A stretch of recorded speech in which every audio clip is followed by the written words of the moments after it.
কেরে গেদা, তোরা যে কলু সত্যি কথার ভাত নেই, আমি যে পুরুষ হসি, ইরাম পুরুষ হতি হয়। দেখ সত্যি কথা কর পরে আমাকে ভাত দিয়ে গেছে। তোবার যে আমি কলিয়াম সত্যি কথার ভাত আছে, দেখ প্রমাণ, দেখ থালা কড়ি ভাত দিয়ে গেছে।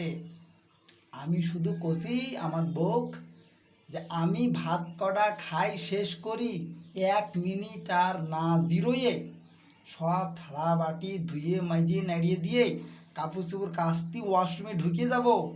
হ্যাঁ, শুধু তাই না, কাপড় চোপড় ধুয়ে আইসে তারপরে আবার বাথরুম এরম ঘষা মাজা করি, তারপরে আবার পরিষ্কার পরিচ্ছন্ন হই রান্না বাড়া করতে ঢুকে যাবে গরমের মধ্যে।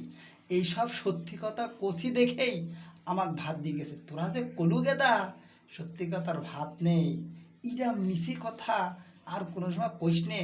তোয়ার পরে কিন্তু আল্লাহর একটা কি নাজিল হবে না।